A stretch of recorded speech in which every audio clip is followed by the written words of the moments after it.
बिहार विधानसभा चुनाव काफ़ी नज़दीक है। सरकार और विपक्ष सबके अपने अपने दावे हैं कि हम बेहतर काम कर रहे हैं और हम आएंगे तो बेहतर काम करेंगे। हम आज बात करने जा रहे हैं ऐसे छात्रों के बारे में जिन छात्रों को बिहार सरकार ने एक सपना दिखाया था, उन्हें उड़ने का, उन्हें आज़ादी दिया था कि वो पढ़ाई कर सकते हैं, अपने पैरों पर खड़ा हो सकते हैं। बिहार सरकार ने 7 योजना के तहत एक योजना लॉन्च किया था छात्रों के लिए, जिसमें क्रेडिट कार्ड दिया जाना था और उसी क्रेडिट कार्ड के सहारे वैसे लोग जो सक्षम नहीं थे, सरकार के सहयोग से अपना भविष्य संवारने वाले थे। लेकिन हम आज ऐसे कुछ बच्चे से आपको मिलवाएंगे जो बच्चे उसी क्रेडिट कार्ड के माध्यम से एडमिशन तो लिए, लेकिन उनका सपना साकार नहीं हुआ। हम लोग पढ़ने के लिए गए हुए थे। हम लोगों का एडमिशन स्वामी विवेकानंद भारतीय यूनिवर्सिटी में हुआ था। जाने के उपरांत हम लोगों का डीआरसीसी के द्वारा एक एक बिंदु का जांच किया गया, या तब जाकर हम लोगों का डीआरसीसी से लेटर मिला। तब हम लोग लेटर ले जाकर हम लोग यूनिवर्सिटी में लेकर गए। जैसे ही हम लोग यूनिवर्सिटी में लेटर को लेकर गए तो जो भी वहाँ के कॉलेज के प्रबंधक है, वो लेटर देखने के बाद वे हम लोगों को कॉलेज का जितने भी फैसिलिटी है वो हम लोगों को मुहैया कराए। एक साल हम लोग पढ़ाई किया। हम लोगों का जून जुलाई में एडमिशन हुआ था। 15 अगस्त से हम लोग का सेक्शन स्टार्ट हो गया था। सेक्शन स्टार्ट हो गया था। फिर क्या हुआ कि सर, फिर हम लोगों का एक भी किस्त हम लोगों का नहीं मिला है अभी। फिर आप लोग अपने से देना शुरू किया क्या? नहीं सर, अब कॉलेज के द्वारा हम लोगों पर अब दबाव बनाया जा रहा है कि तुम लोग हमारा पैसा दो। हम लोगों का जो भी डॉक्यूमेंट है यूनिवर्सिटी में फंसा हुआ है, जो कि यूनिवर्सिटी वे देने से मना कर रही है, इनकार कर रही है, कह रही है कि हम लोगों को तुम लोग अपना फी भुगतान करोगे तभी डॉक्यूमेंट कहाँ अभी आप लोग? अभी हम लोगों का डॉक्यूमेंट अभी हम लोग सर यूनिवर्सिटी में है। यूनिवर्सिटी में 1 साल एजुकेशन लिया आप लोगों ने? हाँ, फी जमा आप लोगों ने नहीं किया ना सरकार ने जमा किया? नहीं, सरकार ने जमा किया। सुन रहे हैं कि ये छात्र हैं, इन्होंने जो बिहार सरकार ने सपना दिखाया था क्रेडिट कार्ड योजना का, उसी के माध्यम से इन जैसे सैकड़ों छात्रों ने अलग अलग यूनिवर्सिटी में इन लोगों ने एडमिशन लिया, दाखिला लिया।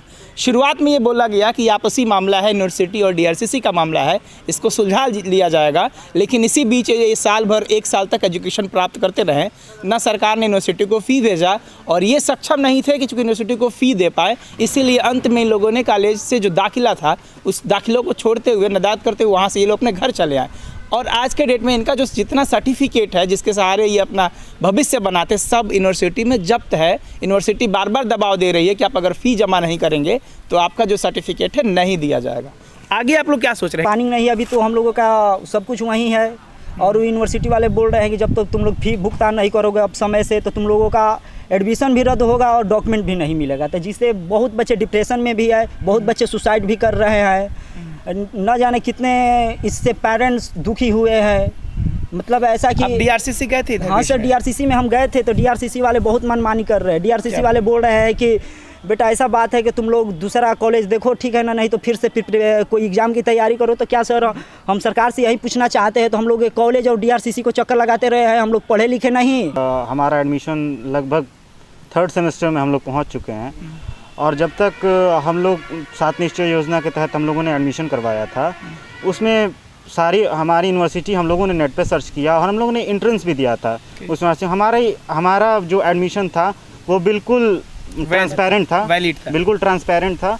और हम लोगों ने जो एडमिशन करवाया था उसके बाद हमारी यूनिवर्सिटी जो है वो सरकार के, गवर्नमेंट के सारी क्राइटेरिया को फुलफ़िल करती है जो उन्होंने मांगा हुआ है। नए ग्रेड ए मांगा हुआ है। कॉलेज का इंफ्रास्ट्रक्चर भी अच्छा है, लेकिन इंस्पेक्शन के थ्रू जो हमारे ऑफिसर्स आए थे बिहार गवर्नमेंट के थ्रू, जो पैनल कमेटी गठित हुई थी, उसमें हमारे यूनिवर्सिटी में जो ऑफिसर आए थे उन्होंने ये भी कहा कि आप लोग अच्छे से पढ़िए, आप लोगों को कोई दिक्कत नहीं होगी।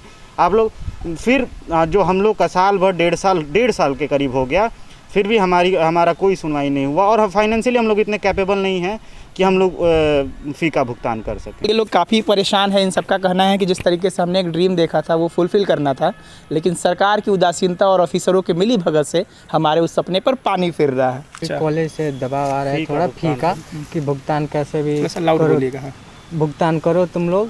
तो हम लोग सरकार से ये मांग करेंगे कि हम लोग का फ़ी भुगतान हम लोग नहीं कर सकते, क्योंकि जब तक से हम लोग पढ़ाई कर रहे हैं, धीरे धीरे डीआरसीसी बोलता रहा कि अब होगा। हम लोग का पूरा साल ख़त्म हो गया। अभी इस साल भी एडमिशन अब नहीं हो पाएगा क्योंकि एडमिशन का डेट ख़त्म हो गया सारे कॉलेज का। अब हमारे पास तो ये हमारा डॉक्यूमेंट भी चला गया और ये हमारे 2 साल भी बर्बाद हो गए और हम लोग केपेबल नहीं है पैसे देने लायक। जो भी फ़ी है 4 लाख के आसपास, 5 लाख जो भी है, तो अब हमारे पास ये तो कहीं मजदूरी करे या फिर सुसाइड करने का यही ऑप्शन बच रहा है। क्या कोर्स कर रहे थे आप लोग? BSc agriculture. BSc हाँ, एग्रीकल्चर। 4 साल का कोर्स था। अभी 3 सेमेस्टर हमारे निकल गए। अब कॉलेज प्रेशर बना रहे फी पे करने के लिए, और वो डेट दिया हुआ है लास्ट हम लोग को 31 अगस्त तक। आपके हिसाब से क्या लग रहा है, कहाँ चूक हुई है, किससे गड़बड़ी हो रही है? सर इसमें वो सरकार और DRCC दोनों मिली भगत जो भी है, क्योंकि हमें तो कॉलेज ने फुल पहले जो साल भर पे में किया, खाने के लिए, रहने के लिए, पढ़ाई सब अच्छे तरीके से किया, तो कॉलेज तो चाहेगा ही हमारा पे इंस्टॉलमेंट पे हो जाए और हम लोग पढ़े, उसे कोई एतराज़ नहीं। लेकिन सरकार यहाँ पे आकर कुछ ना कुछ हमेशा बदलती रहती है, जिससे हम जैसे लाखों बच्चों का भविष्य खतरे में है। बहुत ज़्यादा नुकसान हो रहा है। बहुत सारे बच्चे ऐसे हैं जो कॉलेज छोड़कर घर बैठकर अब अपना दूसरा काम कर रहे हैं, मजदूरी करने पे उतर गए हैं। छात्र हैं जिनकी समस्या है, आप समझ सकते हैं इन चीज़ों पे, इन मसलों पे, कि हम एक साल को कितना मेहनत करके पढ़ाई करते हैं और सपना देखते हैं। ये ज़्यादातर छात्र जो है वो BSc एग्रीकल्चर कर रहे हैं। आपको पता है कि ये अगर BSc एग्रीकल्चर कर ले, हमारा देश जो है एग्रीकल्चर बेस्ड कंट्री है, जहाँ पे ज़्यादा से ज़्यादा टेक्निकल फार्मर्स की आवश्यकता है, टेक्निकल साइंटिस्ट की आवश्यकता है। लेकिन सरकार जो है जिस तरीके से इनको सपना तो दिखाया, लेकिन सपना तोड़ने में सरकार ही माहिर है, सरकार इनके साथ खिलवाड़ कर रही है, ऐसा इन छात्रों का कहना है। इनके हिसाब से DRCC और सरकार दोनों मिल करके इन छात्रों का भविष्य बर्बाद कर रही है। हम लोग के सामने जो तो बातें आई थी, तो उसमें काफ़ी काम किया गया और बैंक से उसको हटा दिया गया। अब शिक्षा विभाग में, वित्त विभाग में वित्तीय उसका वित्त निगम का स्थापना किया गया है, वहाँ से सीधे हो रहा है। बैंक वाले करते थे गड़बड़ी, तो उसमें काफ़ी सुधार हुआ। छात्रों को सर, उसमें सैकड़ों बच्चे हैं जो यूनिवर्सिटी छोड़ के घर आ चुके हैं 1 साल पढ़ाई करके, उनका क्या होगा? अब उस पर तो हम लोग यहाँ बात आई है और डाटा आ जाता है, तो निश्चित रूप से शिक्षा मंत्री से बातचीत होगी, इन बच्चों के भविष्य को संवारा जाए।